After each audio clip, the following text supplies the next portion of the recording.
Eu sou Hildegard Schneider e líder de World Wide Wings. E aí vem o 15º episódio da minha série O Despertar da Noiva, com o tema Apocalipse, o livro do nosso futuro, parte 1. Se fôssemos todos arrebatados antes da grande tribulação, ou mesmo no meio da grande tribulação, Yahvé não teria que nos entregar um manual para o período da grande tribulação. É uma graça extremamente grande que Yahvé nos deu um guia para este tempo do qual Daniel escreve. E haverá um período de tribulação, opressão e aflição como nunca houve desde o início das nações até então. Daniel 12:1. O misterioso e fechado livro do Apocalipse é uma revelação do fim dos tempos dada ao apóstolo João, cujo nome hebraico é Yohanan, na ilha de Patmos. Ele era então o único dos primeiros apóstolos ainda vivos. Ele foi preso pelo governo de Roma por volta de 96 anos depois de Yeshua e banido para a ilha de Patmos. Muitos prisioneiros foram exilados para esta ilha e pouquíssimos conseguiram retornar. Yohanan era já muito idoso e, para ele, o exílio parecia uma sentença de morte certa. A palavra revelação vem da palavra grega que também traduzimos como Apocalipse, que significa literalmente revelar. A palavra hebraica para revelação é Rizeion. O livro de Daniel também nos dá algumas profecias especiais sobre o fim dos tempos. Daniel desejava muito entender o significado dessas profecias, mas não conseguiu porque elas foram seladas até o tempo próprio do fim. Daniel 12:4. Agora é a hora de entender essas profecias. Vivemos neste tempo em que muitos estão em busca do maior saber e o conhecimento se multiplicará muitas e muitas vezes. Daniel 12:4. O livro do Apocalipse é uma história mundial pré-escrita para mostrar aos servos de Yahvé os acontecimentos que em breve devem se realizar. Apocalipse 1:1. A palavra em breve está em grego e significa rápido, breve. Isso indica que quando a grande tribulação começar, os eventos acontecerão em rápida sucessão. E se você considerar que a grande tribulação dura 3 anos e meio, e o que acontecerá com toda a dramática, uma sucessão rápida é mais que apropriada. Relembramos da história de Noé, que construiu a arca por 120 anos, mas quando ele entrou na arca com sua família e os animais, tudo correu muito rapidamente.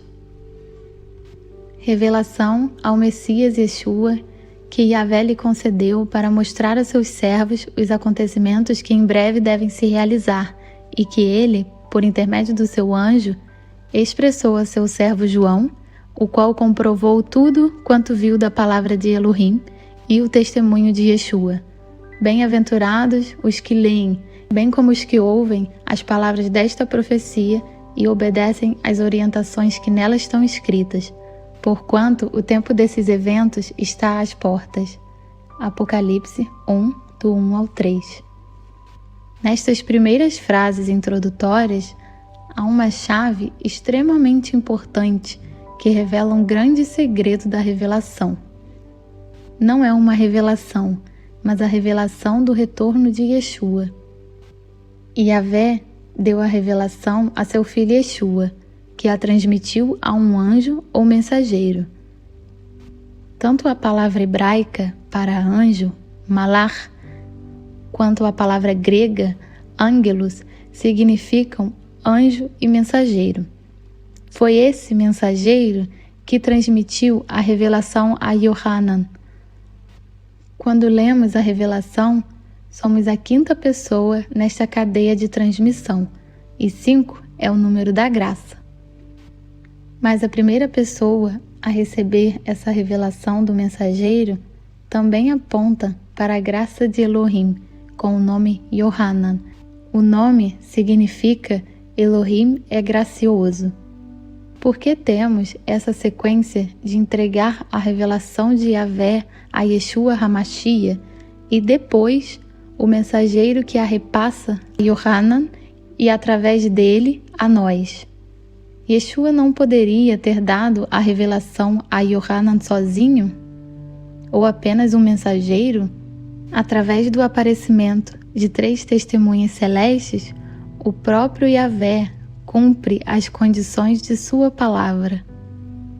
Contudo, é preciso que haja pelo menos 2 testemunhas para que qualquer acusação seja confirmada.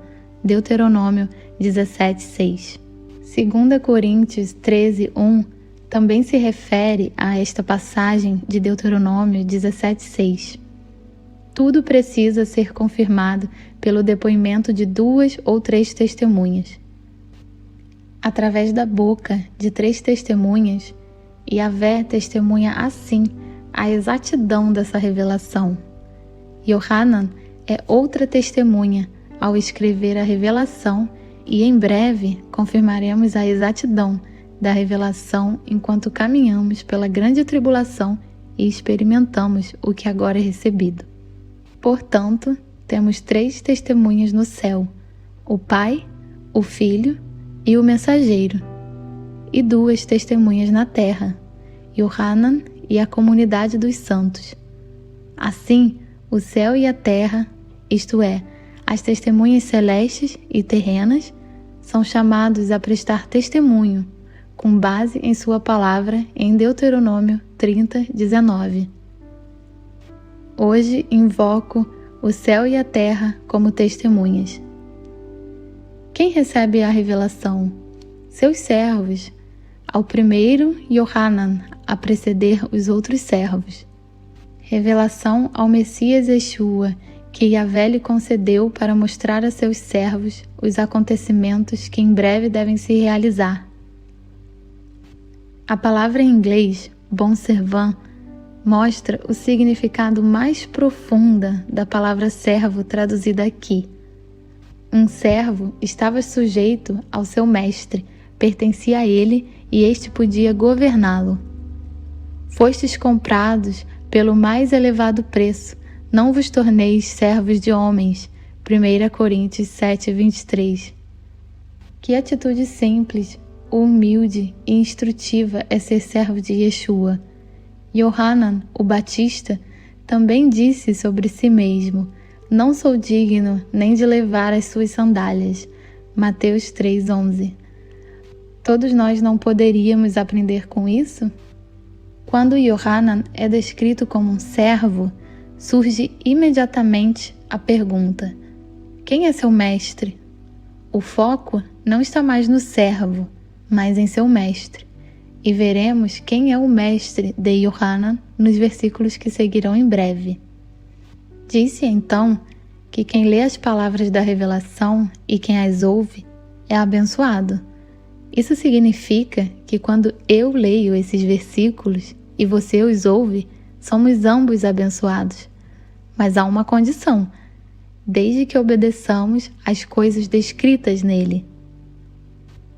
E a minha preocupação é que não apenas entendamos e guardemos as palavras da profecia, mas hajamos de acordo. Porquanto, se alguém é ouvinte da palavra e não praticante, é semelhante a um homem que contempla o próprio rosto no espelho. Tiago 1:22. O receptor da revelação, Yohanan, é ainda caracterizado.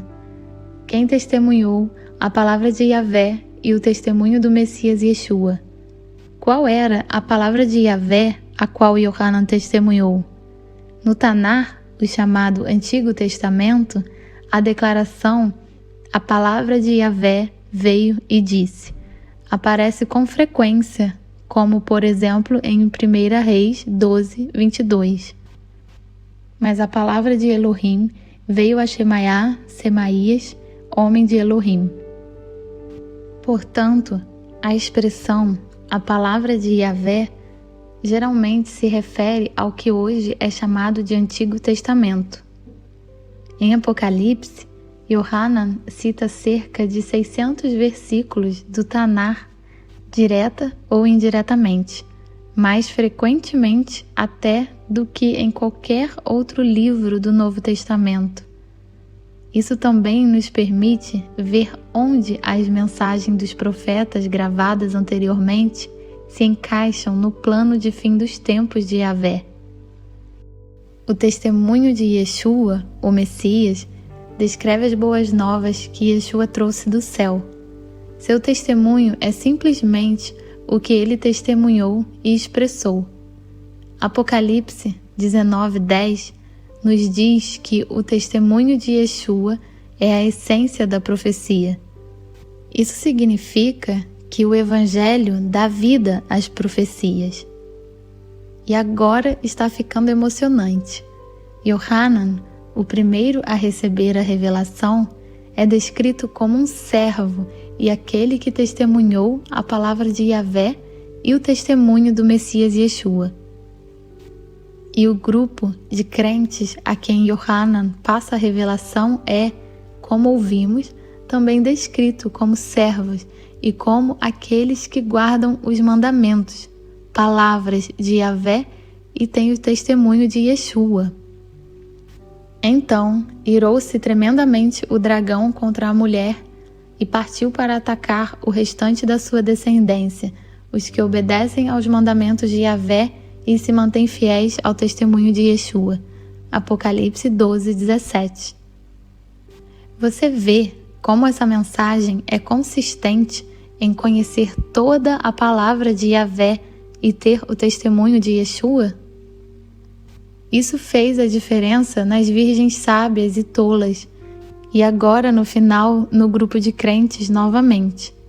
Se você não tem a palavra completa de Yahvé, é muito provável que acredite em uma das teorias do arrebatamento, não conhecendo o contexto dos planos de Yahvé no fim dos tempos. Você não se prepara e acaba se envolvendo em um turbilhão de grandes eventos dramáticos, não ouvindo o chamado de Yahvé para o grande êxodo. A chave extremamente importante para entender o Apocalipse está em ser um servo que conhece toda a palavra de Yahvé e tem o testemunho de Yeshua. O Apocalipse distingue 3 grupos de crentes. Se alguém leva em cativeiro irá. Se alguém matar a espada, necessário é que a espada seja morto. Aqui está a perseverança e a fé dos santos. Apocalipse 13:10. E o grupo da mulher. Quando, pois, o dragão se viu atirado para a terra, empreendeu forte perseguição à mulher que dera à luz ao menino. Então foram entregues à mulher as 2 asas da grande águia, a fim de que pudesse voar até o local que lhe havia sido planejado no deserto, onde seria sustentada pelo período de um tempo, tempos e meio tempo, absolutamente fora do alcance da serpente. Apocalipse 12:13-14. E o que caracteriza a mulher? Acabamos de ouvir isso em Apocalipse 12:17.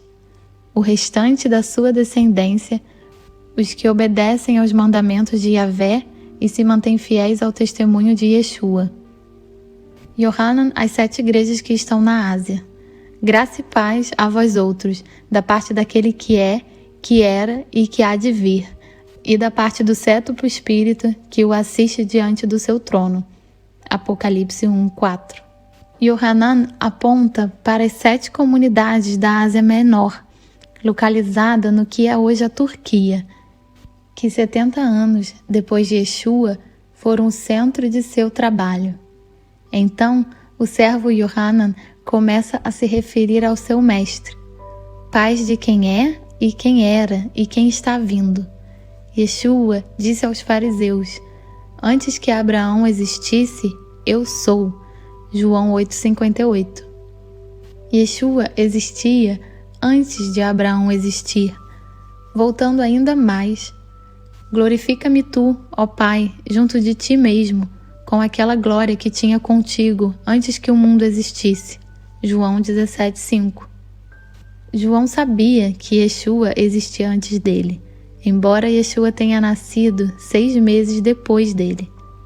Este é o homem do qual eu disse: após mim vem um homem que está acima de mim, porque já existia antes de mim. João 1:30. Veremos no próximo episódio quão profundo Yeshua está na palavra. E continuaremos a saudação às congregações que vêm do cétuplo Espírito diante de seu trono. Sejam ricamente abençoados.